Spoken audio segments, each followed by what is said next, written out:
Assalamualaikum warahmatullahi wabarakatuh. Perkenalkan, nama saya Amarudin. Saya berasal dari Sepiturang, Pronojiwo, Lumajang. Dan saya kuliah di Universitas Islam Raden Rahmat, Malang. Di sini saya akan membuat video yang mana videonya tersebut menerangkan tentang ziarah kubur dan barokahnya. Jangan kemana-mana, silahkan disimak videonya. Dan jika ada ilmu-ilmu yang bermanfaat bagi sekalian, silakan diamalkan. Oke, lanjut ke videonya.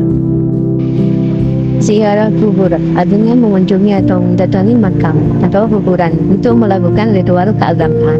Contohnya seperti tahlil dan berdoa untuk yang meninggal. Ziarah kubur ini awalnya pernah dilarang oleh Rasulullah SAW, tetapi kemudian dimansuh atau dihapus dengan berikutnya yang lain. Bagi kita yang mengerti ilmu agama, untuk larangannya sudah tidak berlaku dan perintahnya yang berlaku karena sudah dihapus dengan perintahnya.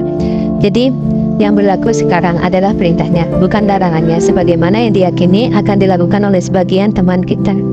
Banyak hadis-hadis beliau SAW, baik hadis fi'li maupun hadis qauli, yang berkaitan dengan ziarah kubur ini. Di antaranya adalah Ani bin Mas'udin anna Rasulullah SAW qala kuntu nahaitukum an ziyaratil qubur fazurul qubur fa innaha tuzahhidul fid dunya wa tudakkirul akhirati. Rawahu Ibnu Majah. Artinya dari Ibnu Mas'ud bahwa Rasulullah SAW bersabda, saya dulu melarang ziarah kubur, maka sekarang ziarahlah, karena ziarah kubur itu menjadikan zuhud dunia dan mengingatkan akhirat. Hadis riwayat Ibnu Majah. Ziarah kubur bisa dilakukan perorangan ke kuburan atau makam keluarga terdekat pada waktu-waktu tertentu untuk sekadar membacakan surat Yasin dan tahlil serta mendoakan agar diampuni dosa-dosanya dan mendapatkan keringanan siksanya. Ada juga yang melakukan bersama rombongan ke makam aulia dan orang-orang soleh. Mereka melakukan hal yang sama seperti mengaji, tahlil dan berdoa untuk mendapatkan berkahnya. Tentu berkah yang diharapkan adalah dari Allah Subhanahu wa Ta'ala, bukan dari sang wali atau sang soleh yang hanya berstatus sebagai wasilah atau perantara datangnya berkah. Ziarah kubur model yang kedua ini disebut juga dengan wisata religi. Kalau kita mau mencermati sejenak, ada kesempatan nongkrong di alun-alun Tuban sekitar makam Sunan Bonang, di perkiraan makam Maulana Malik Boim Gresik, di Giri, diambil di makam Syekhona Khalil Bangkalam, di Batu Ampar Pamekasan, dan di tempat-tempat makam aulia lainnya. Tidak ada komentar yang pas kecuali detak kagum kepada fenomena sosial yang satu ini.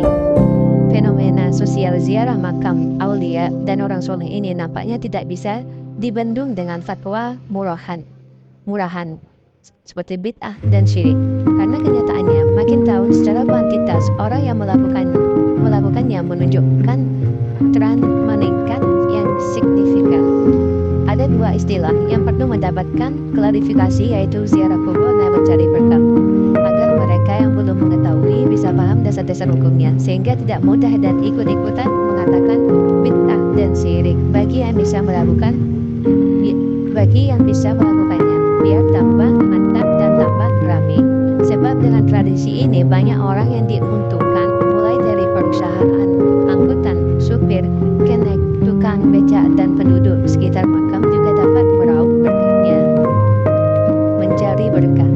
Berkah artinya ziyadatul khair, artinya tambahan kebaikan.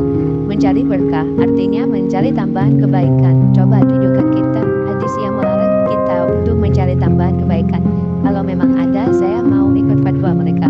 Nyatanya memang tidak ada, yang ada malah sebaliknya.